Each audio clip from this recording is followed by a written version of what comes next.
So good evening to you all. It's a great pleasure to be here this evening. My computer was just asking me whether I changed my name because of the spelling of my second name. And I hope I'm coming through. Yes, I am. I think I am. So my name is Dante, and I am a psychologist. I am in practice. I reside here in Kenya, and it's a great pleasure to be here today. I really appreciate what every other speaker has spoken about. This is a conversation that is needed every other time, but most of all at a season like this. Honestly, during festive season, there's both the highs and the lows. We are happy, we are sad, it's almost like a bipolar of sorts, one extreme to the other extreme. We are triggered for good, for bad. We get lonely, we get happy. So quite a tiring season. But most of all, I think the most important thing is to learn to take care of ourselves. And I think that's where that's what I would like to share this evening. Is this in order? Is it the time to share about self-care? Yes, absolutely. All right. Yeah, I just needed to be sure that I'm in order. So ideally, where does the whole idea of self-care, where does it come from? How comes we talk about taking care of yourself? We ever think we cannot take care of ourselves? You know, we think we are able to take care of ourselves.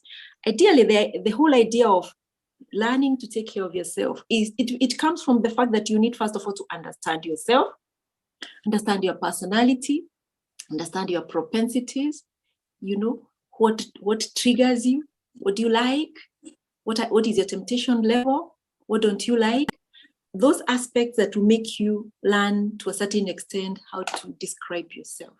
If you want to learn how to take care of yourself, then you have to begin by understanding yourself, like your personality. Understand your background. What kind of a family do I come from? What are my belief systems? What are my values? And many times we are unable, we don't go to these places, but it's very important for you to know this. In my work as a therapist, it's one thing that I always emphasize when I am seeing you as a client. I want to know whether you know yourself to a certain extent. I want to help you know yourself so that you know what drives you. And so any attempt to help yourself, because even psychotherapy is an attempt to help yourself, should include a level of knowing yourself. What you believe in. What you believe in, does it work for you? What kind of a person are you? Are you assertive? Are you too assertive? Are you a go-getter? Are you agreeable? You know what I mean? Well, how do people describe you?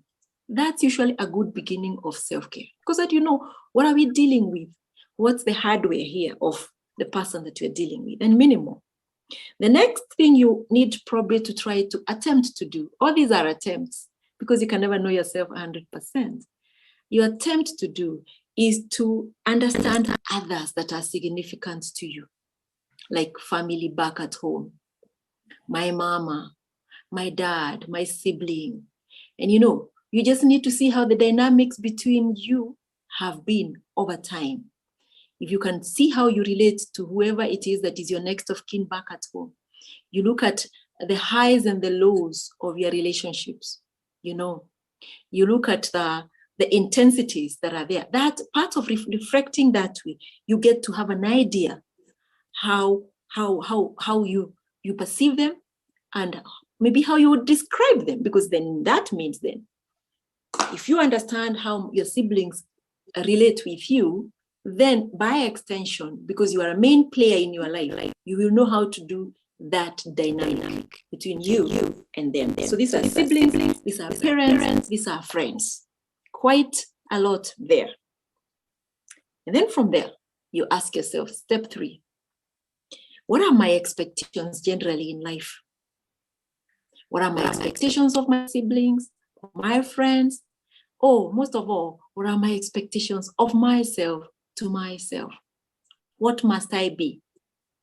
What are the do's and don'ts? What are the oughts?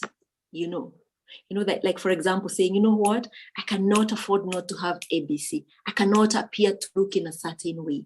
I cannot let people know that I can't afford this. The image of the family is very important. I cannot let our family down. What does that mean, even to say not let them down? That is an attempt to understand your expectations, because therein lies some expectations of yourself, of your family, and of your, friendships, depending on how wide you spread in terms of your social network and friendships and the like. I've seen in the course of my work, I have no money, but I'm still giving money anyway. I never say that I don't have money. And I'm talking about even here in our country, Kenya. I have no money, but mama asked for money and my brother asked for money. And because I have created that continuous dynamic where every time they ask, they receive. Like the way the good book says, ask and you shall receive. It seems like we make it happen right away. Except we are depleted. They never ever had you say no. And yet it's okay to say no. If indeed it's a no, think about it. Sometimes it's actually a no. It's not that you're refusing, or it's just the wrong timing.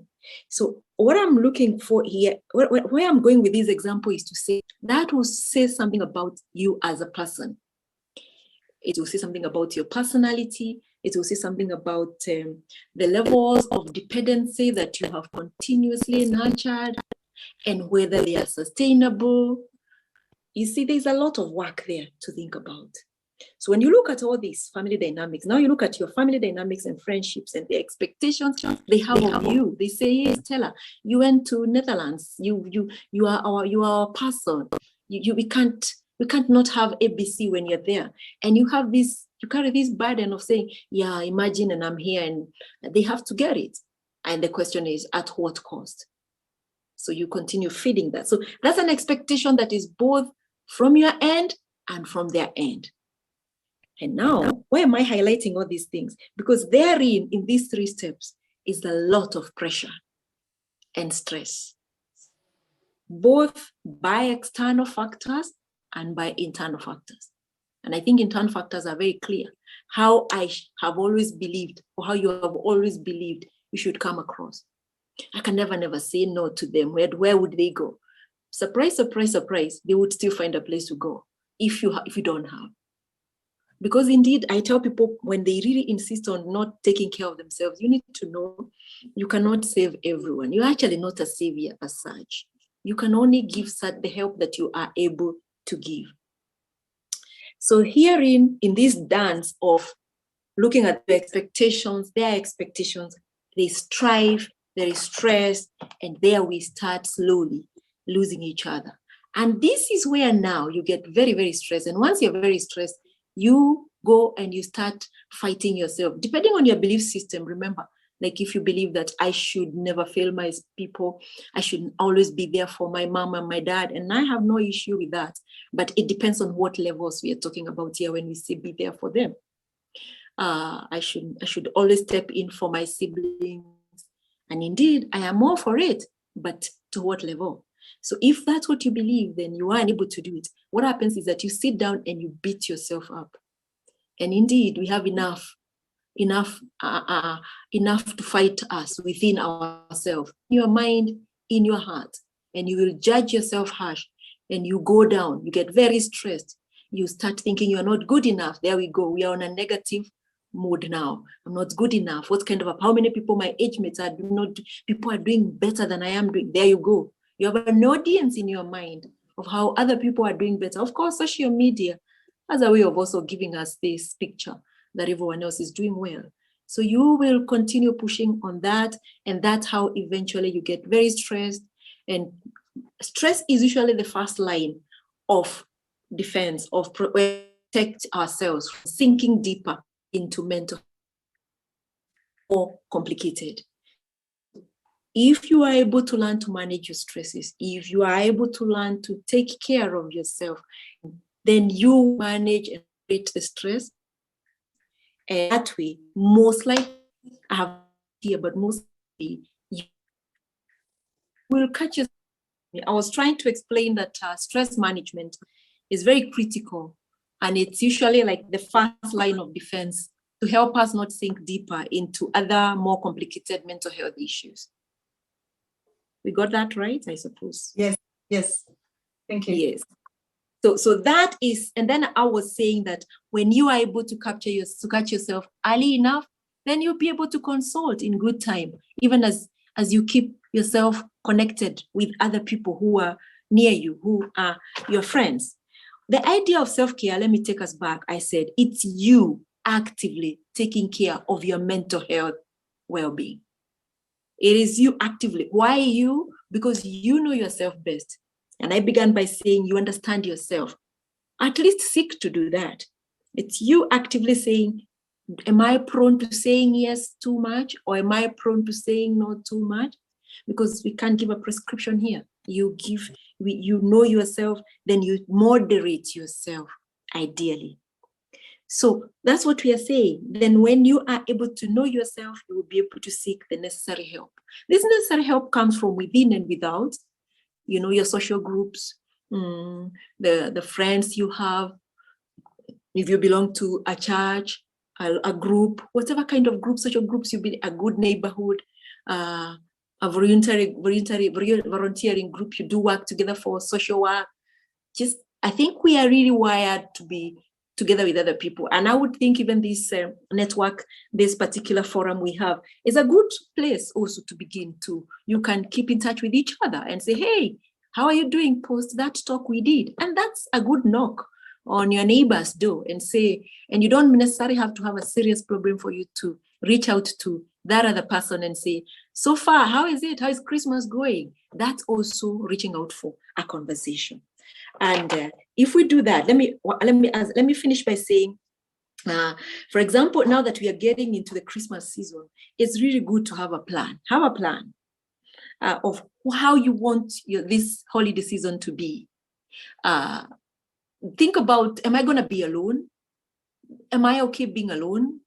If I don't want to be alone, who is that other alone person that I can check out with, that we are good friends with, and we can probably just have lunch together or just do a call together. Have a plan. Oftentimes, if you don't have a plan, you find yourself lonely and feeling very empty, and the day can end up being quite long. Be very deliberate in helping yourself. Do you want to schedule a call for a particular day? Do you want to join your family in Kenya via call? Is that something you would want to do? It really depends on what you want to, what you do go for. Do you want to use this time also as a time to recoup, to rest, to relax, to reflect? Make sure you have a balance of all the things, but not one thing. If you take one end too much, it probably might not work very well for you. And so I think that's about it for self-care, and I'll be open for questions.